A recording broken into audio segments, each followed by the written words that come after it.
Back to my experience at Collegeville Academy, man, so many wonderful memories. We might share some of those this afternoon. Not relive them, but talk about them. Spiritual highs that happened in this very room. Collegeville Academy, such a wonderful, meaningful place. And I want to share one story with you, one reflection with you this morning that's going to require me to get a little bit vulnerable, and you'll see why. When I was a junior, I was taking Algebra 2, like many of you from Al Morford. Some of you remember, let's see a show of hands. A lot of you remember Al Morford, right? Yes, we have a clap in the back for Al Morford. Wonderful teacher and an even better human being.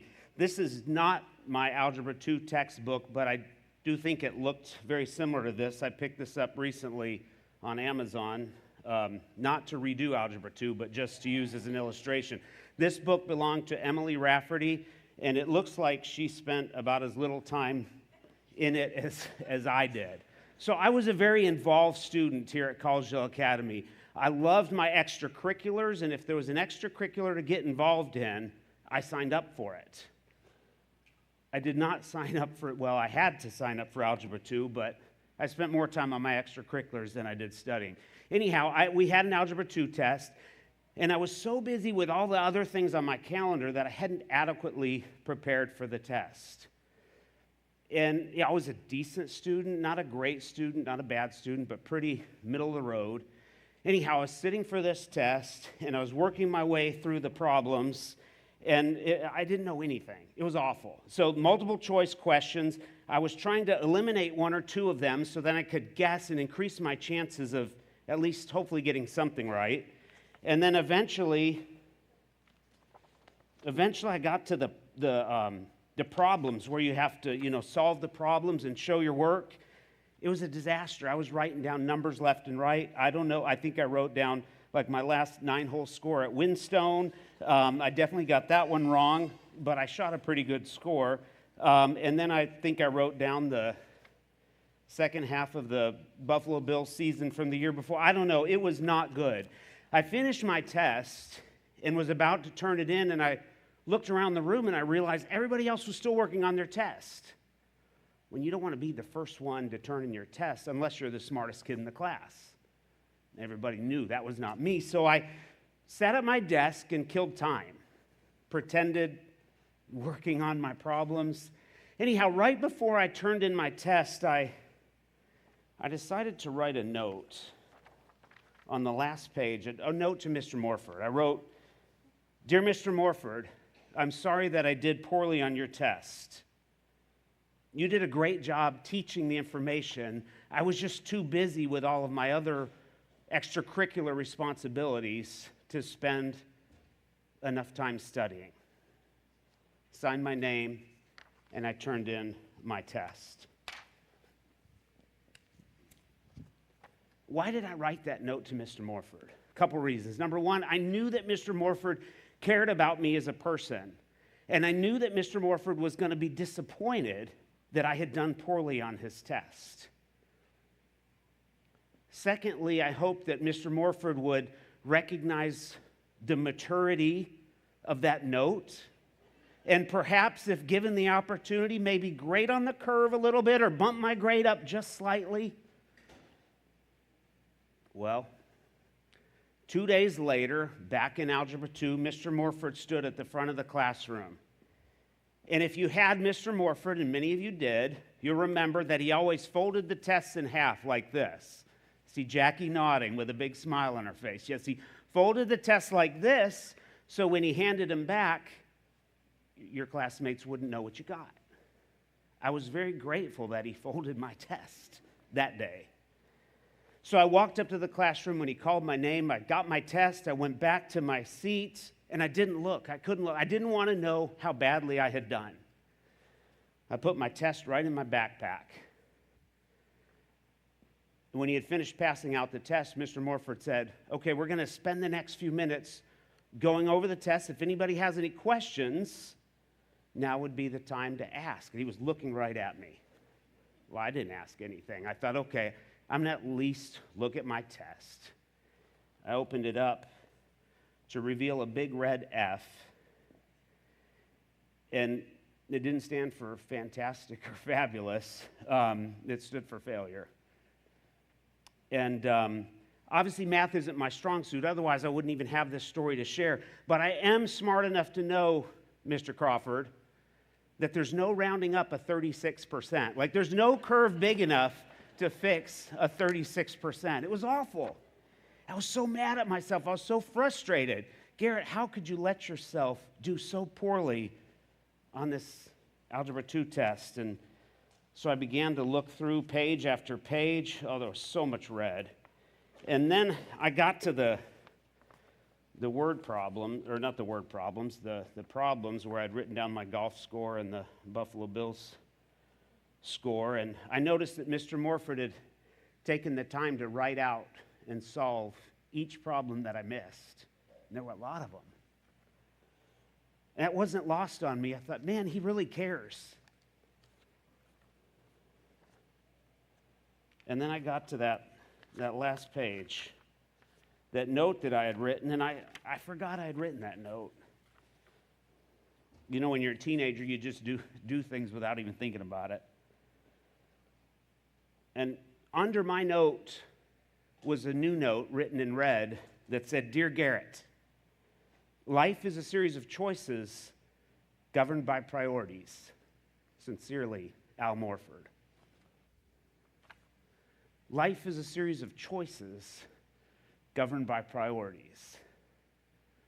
You see, Mr. Morford knew that there's more to education than what you'll find in the pages of a textbook or the confines of a curriculum.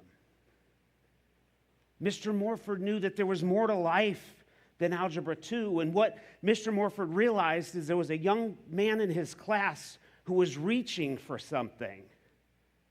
And Mr. Morford had the presence of mind to reach back and meet me where I was. I wish I could go back and tell Mr. Morford how many times over the last 30 years I've considered that note. Life is a series of choices governed by priorities. When I graduated from college, yes, I did graduate. When I graduated from Collegeville Academy and went to Southern, when I eventually met Joy, who then later became my wife, when we got married, when we then moved from here down to Florida, life is a series of choices governed by priorities. We started a business, we started a family, then we moved back up here.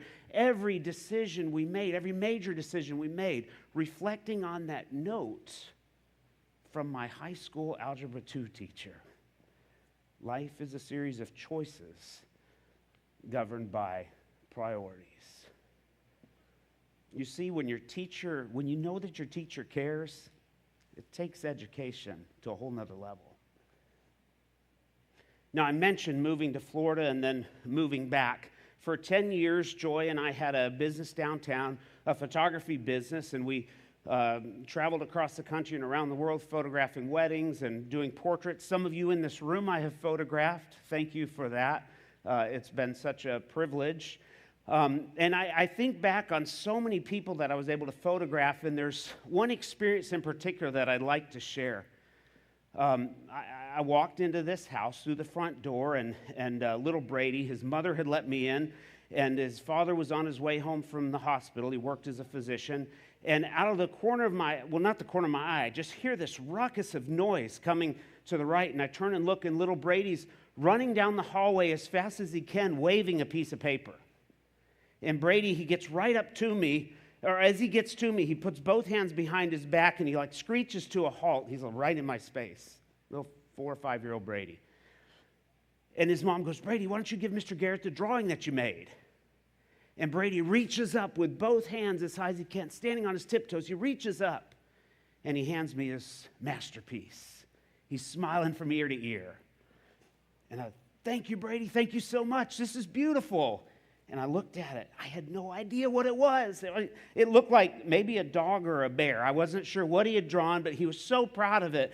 And then I turned it side, kind of looked at his mom, and then I turned it sideways, and I thought, well, maybe it's a monster, an alien. So I had it narrowed down to dog, bear, monster, alien. I didn't know, and then Brady was smiling, and he goes, "Do you know what it is?" And I put my hand on Brady's shoulder, and I said, "No, Brady, I don't know what it is, but I know that it's awesome. Can you tell me what it is?" And Brady put his head down, so discouraged.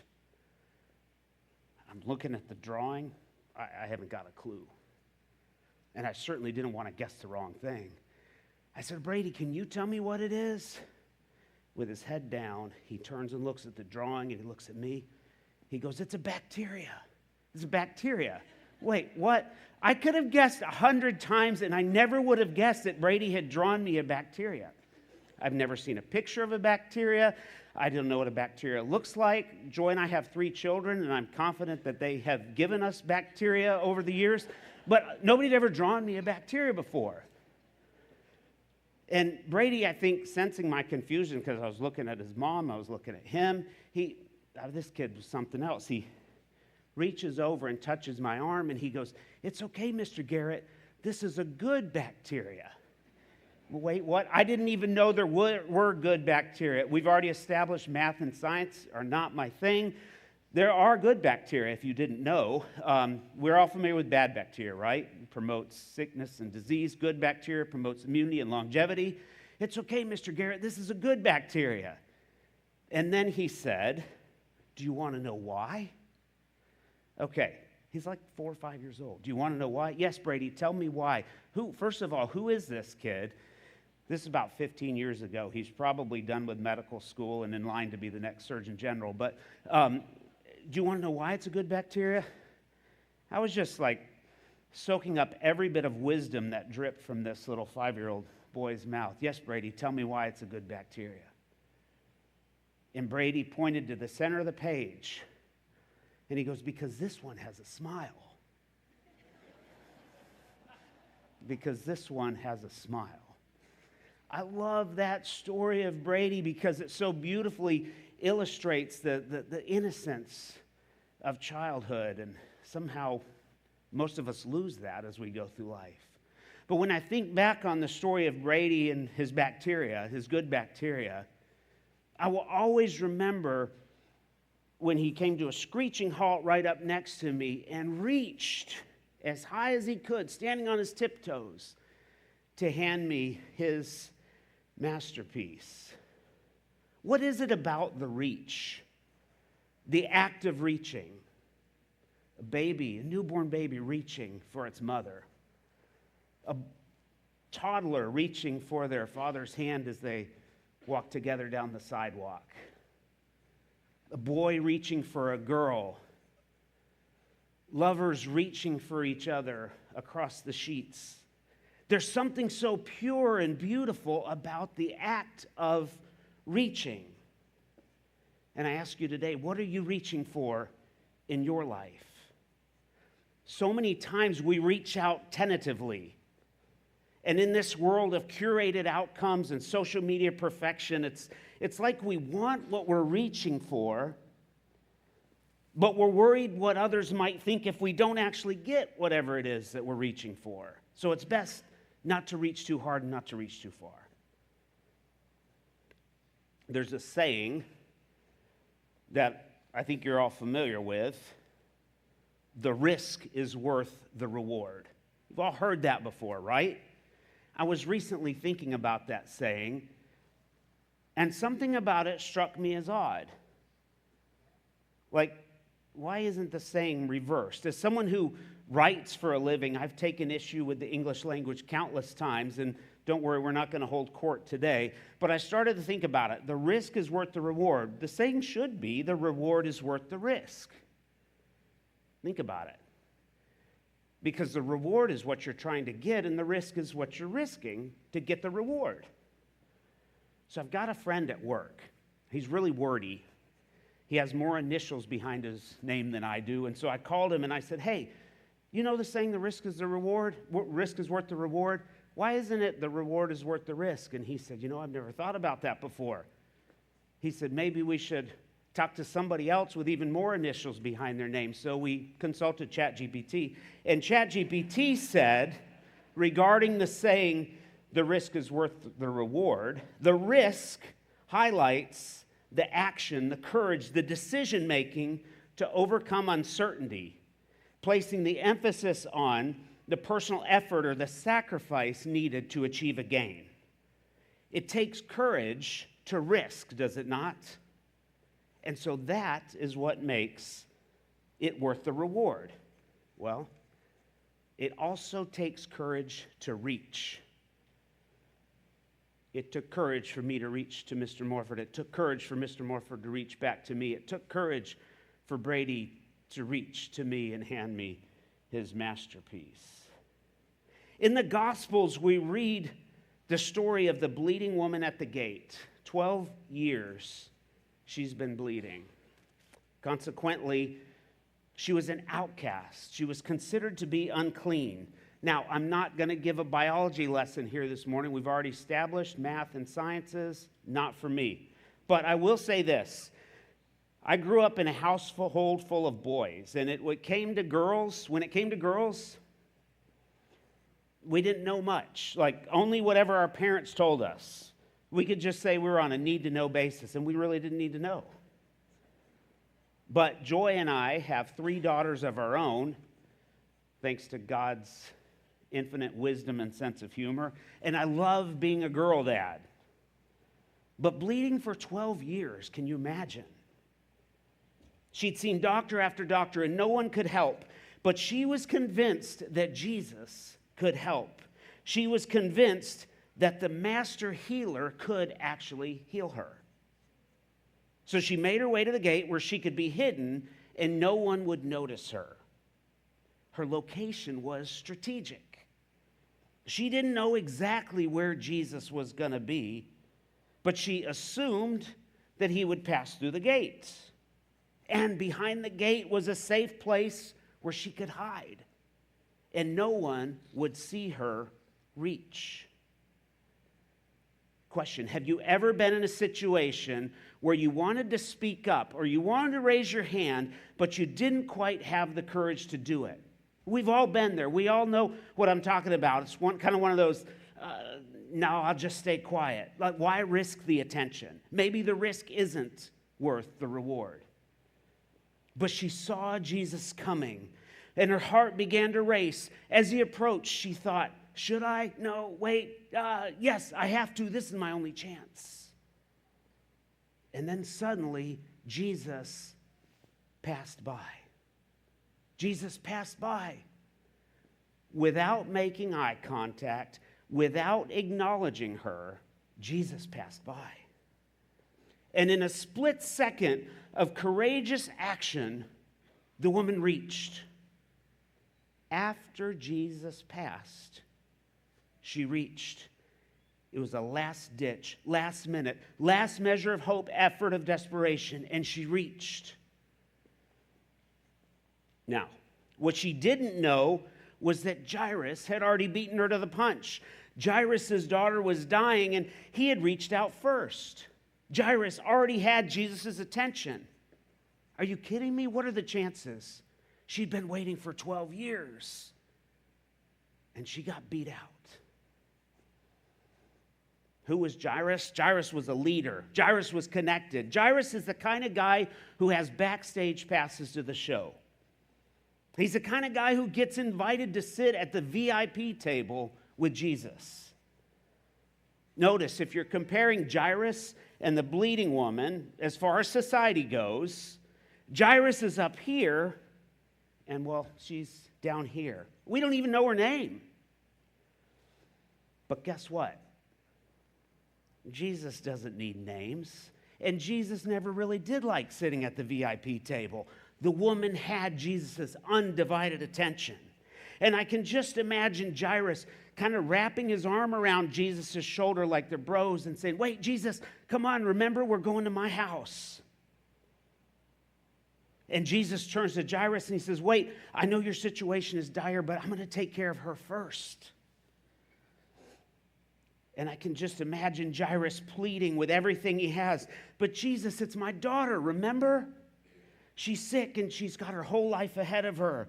This woman, I mean, look at her. She's old and well, but Jesus, please. We've all been there, haven't we? We've all been Jairus in this situation, in this scenario. How dare they cut in front of me? I was here first. How dare they get the promotion? I'm the one that does all the work. How dare their child gets picked over mine? And Jesus says, easy, man, I got this. Do you not know who my Father is? The bleeding woman reached for Jesus, and the reach was worth the reward. And Jairus reached for Jesus, and the reach was worth the reward. And guess what? Jesus reached too. Jesus reached down toward the woman, and he said, my daughter. And those two words carried more love and affection than she'd felt in years. And the reach was worth the reward. Then Jesus headed off with Jairus, and eventually they got to Jairus' house, and Jesus reached for Jairus' daughter and raised her from death's dark sleep. And guess what? The reach was worth the reward. Also in the Gospels, we read the story of the disciples out on the lake at night. It had been a long day and they were tired. They're out on the lake and they see this figure coming toward them. They were exhausted from feeding all those people just a few hours before. They see this figure and they thought it was a ghost. Now, I don't believe in ghosts. I don't even think they exist. But also, I don't think people walk on the water in the middle of the night either. So their assumption was fairly logical. Jesus called out to them, and then Jesus called Peter out on the water. And you know the story. Jesus and Peter, they're out walking on the water in the middle of the night. Can you imagine? Peter takes his eyes off of Jesus, and down he goes. Now, I don't know about you, but I tend to panic when I'm in the water and I can't touch the bottom for very long. And at night, like in an open body of water, ain't no way. But here's Peter, he's panicking and flailing, and all of a sudden these big, strong hands that Peter knew, hands that Peter had worked with side by side, hands that had cast nets together, tied up boats together, hands that had crafted wood, hands that had healed the lame, the blind, the deaf, hands that just hours before had fed thousands of people with just 5 loaves and 2 fish. Those hands reached down into the salty, swirling, storm-tossed sea. Those hands reached for Peter and found his desperate, lost, panic-stricken hands. And those hands pulled him up from the depths of despair to the secure safety of the Savior, Jesus Christ. Jesus reached for Peter, and guess what? The reach was worth the reward.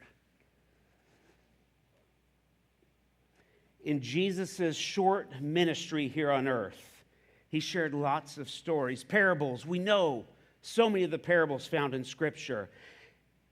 And again, I will emphasize the fact that math is not my thing, but I have a statistic for you just to show you that I'm okay. Did you know that messages shared in stories are 22 times more effective than messages shared without a story? Think about that when you have an important message to share. 22 times, not 22%, there's a difference. 22 times. In Luke 15, we see several parables, and one of the parables is about a lost sheep. The shepherd is tending his flock of sheep, and he notices that one is missing. Now, let's be real, how could anyone know out of 100 sheep that one is missing? I guess that's why they call him the Good Shepherd. But if I told 100 of you to go stand in this corner, and then I closed my eyes for 10 seconds, and one of you left, would I know? 2 or 3 of you, 4 or 5 of you left. I wouldn't know. But somehow the shepherd notices that one is missing. So he does a count. He begins counting his sheep. 1, 2, 3, 4, 5, 6, 7, 8, 9, 10, 11. He continues on. 94, 95, 96, 97, 98. That's all of them. If it were just me, I would have assumed that I miscounted. But not the Good Shepherd. He counts again. And again, he only counts 99. So the Good Shepherd tells the 99 sheep to hang out for a bit while he goes to find the lost sheep. Now, I still don't know how he was able to convince the 99 sheep to stay together, but that's not the point. Eventually, he finds the lost sheep caught in briars and bushes, and what does he do? The Good Shepherd reaches for the sheep. When our dog we've got a dog, he looks kind of like a sheep and he acts like a sheep. And when he gets out once in a while, I scold him, "Henry, what are you doing? Get back in here." But not the Good Shepherd. The Good Shepherd reaches for the sheep. The Good Shepherd wraps the sheep in his arms. The Good Shepherd hugs the sheep. And then he puts the sheep on his shoulder and walks back to the flock.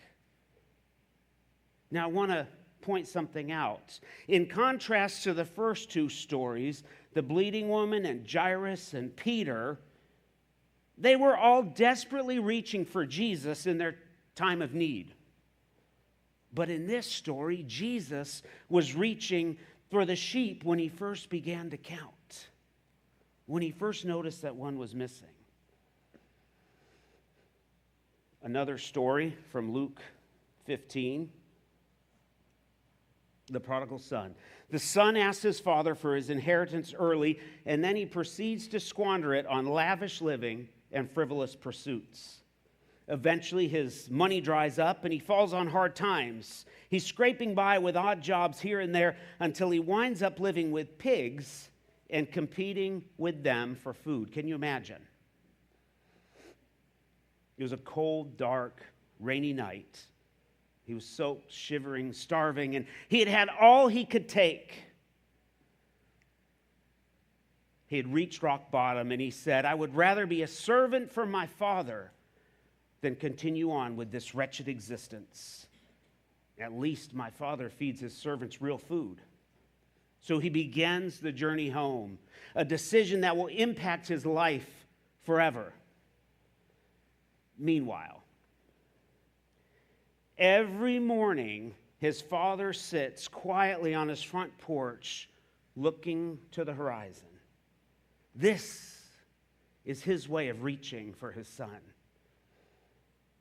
And every evening, he sits quietly on his front porch, looking to the horizon, reaching for his son. And then one day, he looks out. Could it be? Is that my son? His eyes are old. His vision is blurry. Okay, here's my favorite part of the story, guys. Notice he doesn't say, "Actually, I'm not sure if that's my son. My eyes are bad. Maybe it's the Amazon delivery guy. I'm going to wait and be sure." The father had every reason to believe that it wasn't his son. But he says, "Maybe it is my son." The father is so full of faith and optimism, he springs into action. Think about that. You talk about risk versus reward.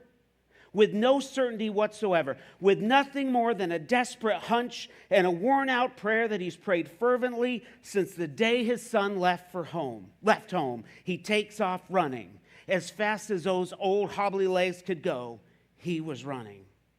And as he gets closer, he sees that it is, in fact, his son. He's frail and thin, weathered and worn. He's wrapped in embarrassment and humility. The scene is heartbreaking, but it's the condition he deserves.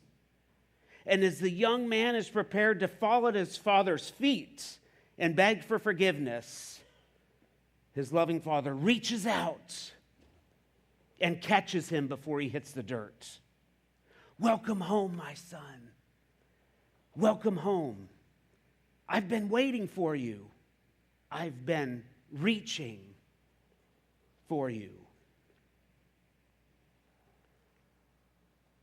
30 years ago, we sat in these seats. Well, different years ago, I suppose. For me, 30 years ago.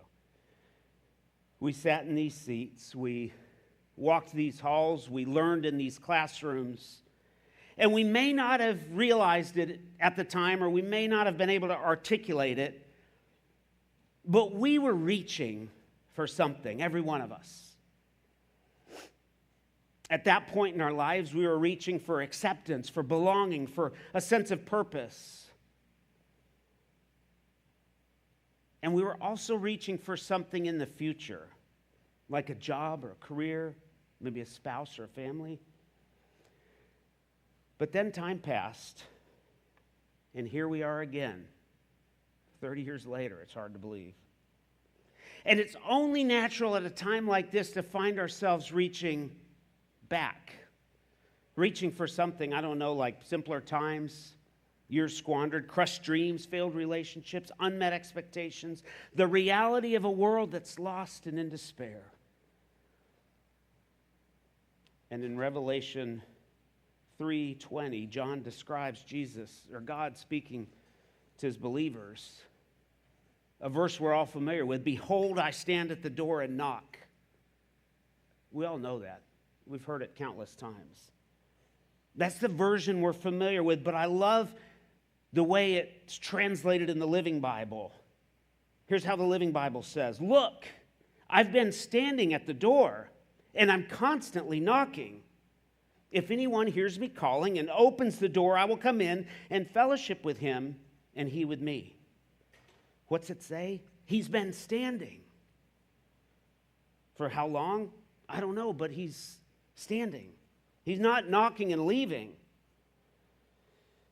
I am constantly knocking, it says. Constantly. And if God is constantly knocking, I think that means he's constantly reaching. I know I'm pointing out the obvious here, but knocking requires reaching for the door. And so does opening the door. That's on you and that's on me. But guess what? He's reaching first. He's been making the first move since the beginning of time. He is reaching. All we have to do is respond. Reach for the door and open it. I promise the reach is worth the reward.